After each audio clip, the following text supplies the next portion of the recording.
Hello friends, welcome to Bangiras cooking channel. ಇವತ್ತು palak egg masala ಮಾಡ್ತಾ ಇದ್ದೇನೆ ನಾನು. ಪಾಲಕ್ ಅಂದರೆ ಕೆಲವರು ಹೀಗೆ ಮಾಡಿಕೊಟ್ರೆ ತಿನ್ನೋದಿಲ್ಲಲ್ಲ. ಹೀಗೆ ಮೊಟ್ಟೆಗೆ ಎಲ್ಲ ಹಾಕಿ ಮಾಡಿಕೊಟ್ರೆ ಉಂಟಲ್ಲ, ಯಾರು ಬೇಕಾದರೂ ತಿಂತಾರೆ, ತಿನ್ನೋದಿಲ್ಲ ಅಂತ ಹೇಳುವ ಮಾತೇ ಇಲ್ಲ. ತುಂಬ ಸೂಪರಾಗಿ ಬರ್ತದೆ.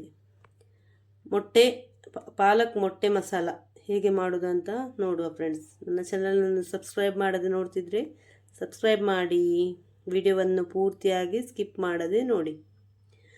ಮೊಟ್ಟೆಯನ್ನು ಬೇಯಲಿಕ್ಕೆ ಇಟ್ಟಿದ್ದೇನೆ ನಾನು. ಒಂದು 12 ಮೊಟ್ಟೆ ತೆಕ್ಕೊಂಡಿದ್ದೇನೆ ನಾನು. ನೋಡಿ, ಪಾಲಕನ್ನು ತೊಳೆದು ಕ್ಲೀನ್ ಮಾಡಿ ಬೇಯಿಸ್ತಾ ಇದ್ದೇನೆ. ಸ್ವಲ್ಪ ಉಪ್ಪು ಹಾಕಿ ಬೇಯಿಸ್ತಾ ಇದ್ದೇನೆ. ನೋಡಿ, ಈಗ ಪೇಸ್ಟ್ ಮಾಡ್ಕೊಂಡಿದ್ದೇನೆ ಬೇಯಿಸಿದ ಪಾಲಕನ್ನು. ಇದಕ್ಕೆ ಸ್ವಲ್ಪ ಕೊತ್ತಂಬರಿ ಸೊಪ್ಪು ಕೂಡ ಹಾಕಿ ಪೇಸ್ಟ್ ಮಾಡ್ಕೊಳ್ತಾ ಇದ್ದೇನೆ. ಫ್ಲೇವರ್ ತುಂಬ ಚೆನ್ನಾಗಿ ಬರ್ತದೆ.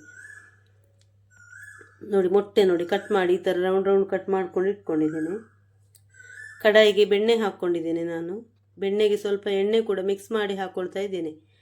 ಖಾಲಿ ಬೆಣ್ಣೆ ಹಾಕಿದರೆ ಸೀದು ಹೋಗುವ ಚಾನ್ಸ್ ಇರ್ತದೆ. ಅದಕ್ಕೆ ಸ್ವಲ್ಪ ಎಣ್ಣೆ ಕೂಡ ಹಾಕ್ಕೊಳ್ತಾ ಇದ್ದೇನೆ. ಯಾವ ಎಣ್ಣೆ ಕೂಡ ಯೂಸ್ ಮಾಡ್ಬೋದು. ನೋಡಿ, ನಾನು 1 ಟೀ ಸ್ಪೂನ್ನಷ್ಟು ಜೀರಿಗೆ ಹಾಕ್ಕೊಂಡಿದ್ದೇನೆ. ಜೀರಿಗೆ ಹಾಕಿ ಫ್ರೈ ಮಾಡ್ಕೊಳ್ಬೇಕು. ಜೀರಿಗೆದು ಫ್ಲೇವರ್ ತುಂಬ ಚೆನ್ನಾಗಿ ಬರ್ತದೆ. ಜೀರಿಗೆ ಚೆನ್ನಾಗಿ ಫ್ರೈ ಆಗಬೇಕು. ಈಗ 2 ನೀರುಳ್ಳಿಯನ್ನು ಫೈನ್ಲಿ ಚಾಪ್ ಮಾಡಿಕೊಂಡು ಹಾಕ್ತಾ ಇದ್ದೇನೆ.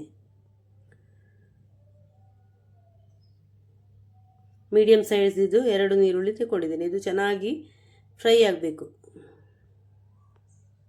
ನಾನು 1 ಇಂಚಿನಷ್ಟು ಶುಂಠಿ ಮತ್ತೊಂದು 2 ಕಾಯಿ ಮೆಣಸು ಮತ್ತು ಒಂದು 7-8 ಎಸಳು ಬೆಳ್ಳುಳ್ಳಿ ಒಟ್ಟಿಗೆ ಹಾಕಿ ಪೇಸ್ಟ್ ಮಾಡ್ಕೊಂಡಿದ್ದೀನಿ. ಅದನ್ನು ಕೂಡ ಹಾಕ್ಕೊಳ್ತಾ ಇದ್ದೇನೆ.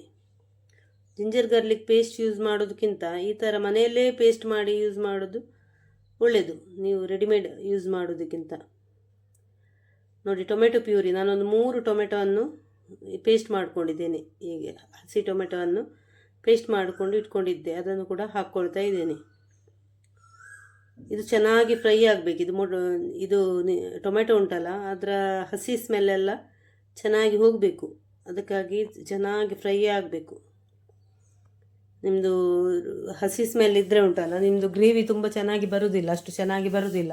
ಅದಕ್ಕಾಗಿ ನಾನು ನೋಡಿ ಮುಚ್ಚಿಡ್ತಾ ಇದ್ದೇನೆ, ಸ್ವಲ್ಪ ಚೆನ್ನಾಗಿ ಬೇಯಲಿ ಅಂತೇಳಿ. ನೋಡಿ, ಎಣ್ಣೆ ಎಲ್ಲ ಬಿಟ್ಕೊಂಡು ಬಂದಿದ್ದೆ. ನೋಡಿ, ಈ ಥರ ಚೆನ್ನಾಗಿ ಫ್ರೈ ಮಾಡಿಕೊಳ್ಬೇಕು. ಟೊಮೆಟೊ ಚೆನ್ನಾಗಿ ಫ್ರೈ ಆದ್ರೇ ಒಳ್ಳೆಯದಾಗೋದು, ಟೇಸ್ಟ್ ಒಳ್ಳೇದು ಬರೋದು. ನೋಡಿ, ಈಗ ಸ್ಪೈಸಸ್ ನೋಡಿ, ಸ್ಪೈಸಸ್ ಎಲ್ಲ ಹಾಕ್ತಾ ಇದ್ದೇನೆ ನಾನು. 2 ಟೇಬಲ್ ಸ್ಪೂನಷ್ಟು ಚಿಲ್ಲಿ ಪೌಡರ್, ಮತ್ತೊಂದು ಟೇಬಲ್ ಸ್ಪೂನಷ್ಟು ಕೊರಿಯಂಡರ್ ಪೌಡರ್, ಮತ್ತೊಂದು 1/4 ಸ್ಪೂನಷ್ಟು ಅರಶಿನ ಪುಡಿ, ಟರ್ಮರಿಕ್ ಪೌಡರ್, ಮತ್ತು ಇದು ಜೀರಾ ಪುಡಿ ಸ್ವಲ್ಪ ಹಾಕ್ಕೊಂಡಿದ್ದೇನೆ. ಗರಂ ಮಸಾಲ ಪೌಡ್ರ್ ಕೂಡ ಹಾಕ್ಕೊಂಡಿದ್ದೇನೆ ಸ್ವಲ್ಪ, ಒಂದು 1/2 ಸ್ಪೂನಷ್ಟು.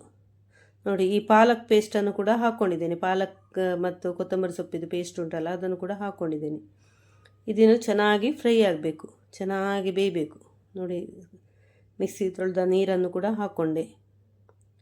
ನಿಮಗೆ ದಪ್ಪ ಎಷ್ಟು ಬೇಕು ನೋಡಿಕೊಂಡು ಇದು ನೀರು ಹಾಕಿದರೆ ಆಯಿತು, ನಿಮ್ಮ ಇದಕ್ಕೆ ತಕ್ಕಷ್ಟು.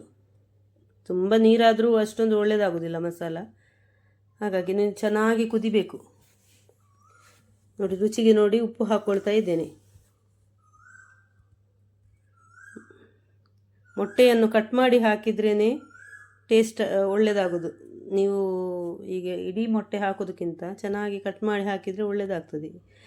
ಇಡೀ ಮೊಟ್ಟೆ ಹಾಕೋದಾದರೆ ಹಾಕ್ಬೋದು, ಗೆರೆ ಹಾಕಬೇಕು. ಅದಕ್ಕೆ ಚೆನ್ನಾಗಿ ಗೆರೆ ಹಾಕಿದರೆ ಮಸಾಲೆ ಎಲ್ಲ ಚೆನ್ನಾಗಿ ಎಳ್ಕೊಳ್ತದೆ ಅದಕ್ಕೆ, ಮೊಟ್ಟೆಗೆ.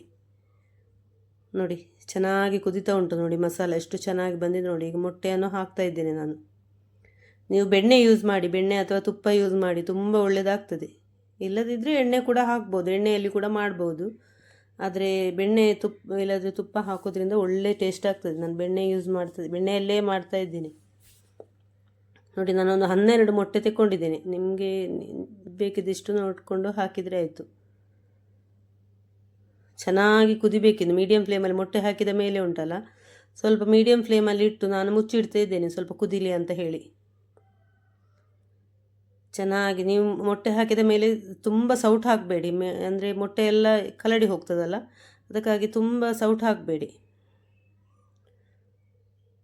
ನೋಡಿ ಈಗ ಇದು ಕಸೂರಿ ಮೇಥಿ ಹಾಕ್ತಾ ಇದ್ದೇನೆ, ಇದ್ದರೆ ಹಾಕಿ, ಇಲ್ದಿದ್ರೆ ಏನು ತೊಂದರೆ ಇಲ್ಲ, ಹಾಕಲೇಬೇಕಂತೇನಿಲ್ಲ ಕಂಪಲ್ಸರಿ. ನೋಡಿ ಫ್ರೆಶ್ ಕ್ರೀಮ್ ಹಾಕ್ತಾ ಇದ್ದೇನೆ. ಫ್ರೆಶ್ ಕ್ರೀಮ್ ಕೂಡ ಆಪ್ಷನಲ್, ಇದ್ದರೆ ಹಾಕ್ಕೊಳ್ಬೋದು, ಇಲ್ಲದಿದ್ದರೆ ತೊಂದರೆ ಇಲ್ಲ, ಟೇಸ್ಟ್ ಒಳ್ಳೇದು ಬರ್ತದೆ. ನೋಡಿ ಸೌಟು ತುಂಬ ಹಾಕಬೇಡಿ, ನೋಡಿ ಈ ಥರ ಮೆಲ್ಲ ಹಾಕಬೇಕು ಸೌಟು ತುಂಬ ಹಾಕಿದರೆ ನಿಮ್ಮದು ಮೊಟ್ಟೆ ಎಲ್ಲ ಹುಡಿ ಆಗ್ತದೆ. ಅದಕ್ಕಾಗಿ ನೀವು ಇಡೀ ಮೊಟ್ಟೆ ಹಾಕೋದಾದರೆ ತೊಂದರೆ ಇಲ್ಲ, ಸ್ವಲ್ಪ ಅಷ್ಟೇ ಇದಾಗೋದಿಲ್ಲ. ನೋಡಿ ಕೊನೆಯಲ್ಲಿ ನಾನು ಪುನಃ ಬೆಣ್ಣೆ ಹಾಕ್ಕೊಂಡೆ, ಸ್ವಲ್ಪ ಫ್ಲೇವರ್ ಒಳ್ಳೆ ಬರ್ತದೆ ಅಂತ ಹೇಳಿ ಪುನಃ ಹಾಕ್ಕೊಂಡೆ. ಸರ್ವ್ ಮಾಡುವಾಗ ಕೂಡ ಹಾಕ್ಕೊಳ್ಬೋದು ನಿಮಗೆ ಕೊನೆಯಲ್ಲಿ. ನೋಡಿ ಎಷ್ಟು ಚೆನ್ನಾಗಿ ಬಂದಿದೆ ನೋಡಿ ಪಾಲಕ್ ಮೊಟ್ಟೆ ಮಸಾಲ, ಎಗ್ ಪಾಲಕ್ ಮಸಾಲ ತುಂಬ ಒಳ್ಳೆಯದಾಗ್ತದೆ ಫ್ರೆಂಡ್ಸ್. ಒಮ್ಮೆ ಟ್ರೈ ಮಾಡಿ ನೋಡಿ ನೀವು, ಮತ್ತು ನನಗೆ ಹೇಳಿ ಹೇಗೆ ಬಂದಿದೆ ಅಂತ ಹೇಳಿ. ತುಂಬ ಸೂಪರಾಗಿ ಬರ್ತದೆ.